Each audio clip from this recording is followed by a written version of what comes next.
میری بڑی خالہ گاؤں میں رہتی تھی. اس کا ایک بیٹا جس کا نام ناصر تھا جب بھی ہمارے پاس آتا تو بات پہ بات امی کو میری شکایتیں لگا کر میری بے عزتی کرواتا اور مجھے خوب تنگ کرتا. میں نے بھی سوچ لیا تھا جب بھی موقع ملا اس سے اپنی بے عزتی کا بدلہ ضرور لوں گی، لیکن وہ بہت تیز تھا اور جلدی پکڑائی نہیں دیتا تھا. اس کے باوجود قدرت نے مجھے عجیب حالات میں بدلہ لینے کا موقع دے دیا. ہوا کچھ اس طرح کہ میٹرک کا امتحان دینے کے بعد گرمیوں کی چھٹیوں میں میں اپنی خالہ کے گاؤں آئی ہوئی تھی.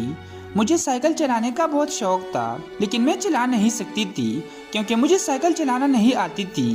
میں نے اپنی خالہ کے بڑے بیٹے ناصر سے کہا کہ مجھے سائیکل چلانا سکھا دو، لیکن وہ کالج جاتا تھا اور شام کو ہی گھر واپس آتا تھا. اس لیے اس نے مجھ سے وعدہ کر لیا کہ اتوار والے دن اس کو کالج سے چھٹی ہے، اس لیے وہ اتوار والے دن مجھے سائیکل چلانا سکھا دے گا. میں بھی صبری سے اتوار والے دن کا انتظار کرنے لگی. آخر خدا خدا کر کے اتوار کا دن آ ہی گیا. اس دن موسم بہت اچھا تھا، آسمان پر بادل چھائے ہوئے تھے. حالانکہ گرمیوں کا موسم تھا لیکن یوں لگتا تھا جیسے فروری یا مارچ کا مہینہ ہو. میرے کزن ناصر نے مجھے سائیکل پر بٹھایا اور کھیتوں میں واقع ایک بچی پگڈنڈی پر لے گیا. اس کے ساتھ ایک بڑی نہر گزرتی تھی. اب ناصر نے مجھے سائیکل کی ڈرائیونگ سیٹ پر بٹھا دیا اور خود پیچھے سے سائیکل پکڑ لی تاکہ میں گر نہ جاؤں، اور مجھے ہدایت کی کہ سائیکل کے ہینڈل کو مضبوطی سے تھامے رکھو اور اپنی نگاہ سامنے راستے پر رکھو اور پیڈل چلاتی رہو. خود اس نے پیچھے سے سائیکل کو دھکا لگانا شروع کر دیا. اب سائیکل مزے سے چلتی جا رہی تھی. مجھے یہ سارا تجربہ بہت اچھا لگ رہا تھا. سڑک پر ہم نے 2 سے 3 چکر کاٹے. میں شروع میں ڈر کے مارے چیخی مار رہی تھی لیکن اب میرا اعتماد بحال ہو رہا تھا. بلکہ مجھے کبھی کبھی لگتا تھا کہ ناصر بھائی نے پیچھے سے سائیکل چھوڑ دی ہے اور میرے ساتھ ساتھ بھاگا جا رہا ہے. لیکن یہ میرا شاید وہم تھا کیونکہ میں ابھی اتنے قابل نہیں ہوئی تھی کہ خود بخود سائیکل کو سنبھال سکتی. اس طرح 1 گھنٹے کی مشقت کے بعد میں کافی زیادہ سائیکل چلانا سیکھ گئی. اور پھر میرے کزن ناصر نے کہا آج کے دن کی اتنی پریکٹس ہی کافی ہے، بس ایک آخری چکر لگائے اور واپس گھر چلے کیونکہ ابھی بارش آنے کا امکان ہے. یہ نہ ہو ہم بارش میں پھنس جائے. میرا دل کر رہا تھا کہ میں اسی طرح سائیکل چلاتی رہوں لیکن مجبوری تھی، کیا کرتی. سو اس کی بات مان لی.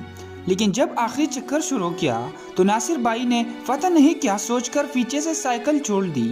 لیکن مجھے پتہ ہی نہیں چلا کیونکہ اب میں کافی زیادہ کنٹرول حاصل کر چکی تھی.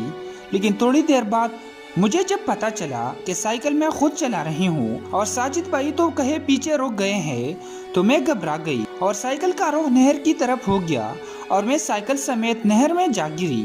مجھے سمجھ نہیں آئی کہ میرے ساتھ ہوا کیا ہے، لیکن میں نے سائیکل کا ہینڈل نہیں چھوڑا. ایک تو میرا وزن کم تھا، دوسرا سائیکل کے ٹائروں میں ہوا بھری ہوئی تھی، اس لیے میں ڈوبی تو نہیں لیکن میں نے چیخ چیخ کر آسمان سر پر اٹھا لیا. جیسے ہی ناصر بھائی کو پتہ چلا کہ میں نہر میں گر گئی ہوں تو وہ بھاگتا ہوا آیا، نہر میں چھلانگ لگا دی. لیکن اس کو خود بھی تیرنا نہیں آتا تھا اور پانی بھی کافی گہرا تھا، اس لیے بجائے مجھے بچانے وہ خود کو بچانے کی کوشش میں لگ گیا اور ہاتھ پھیر مارنے اور چلانے لگا. خوش قسمتی سے وہاں سے ایک راہگیر گزر رہا تھا. اس نے جیسے ہی ہم دونوں کو ڈوبتے ہوئے دیکھا تو فوراً نہر میں چھلانگ لگا دی. پہلے تو اس نے مجھے کھینچ کر باہر نکالا، اس کے بعد ناصر بھائی کو نکالا اور آخر میں سائیکل کو. اب میں نہر کے کنارے پر روئے جا رہے تھے اور ناصر بھائی کامتے جا رہے تھے جو مجھے سائیکل چلانا سکھایا آیا تھا. اس کی حالت دیکھ کر میرا اچانک ہنسی برا حال ہو گیا اور میں مصیبت بول کر ہنس ہنس کر پاگل ہو گئی. ناصر بھائی نے مجھے ہنستے دیکھا تو غصے سے آنکھیں دکھانے لگا اور اس کے بعد ناصر بھائی نے سائیکل پکڑی اور میں اس کے پیچھے پیچھے گھر کو چلتی جا رہی تھی. میں نے ناصر بھائی کو منتیں کر رہے تھے کہ خدا کے لیے گھر جا کر مت بتانا کہ کیا ہوا تھا ورنہ ابو میری خیر نہیں چھوڑیں گے. لیکن میں نے بھی سوچ لیا تھا کہ آج ہر حال میں خالوں کو شکایت لگا کر ناصر کی اکڑ نکالوں گی. اس دن گھر واپس جا کر خالوں کو اپنی طرف سے جھوٹ سچ لگا کر بتایا کہ کیسے ناصر بھائی نے میرے منع کرنے کے باوجود مجھے سائیکل پر بٹھا کر شہر میں دھکا دیا اور میں مرتے مرتے بچی.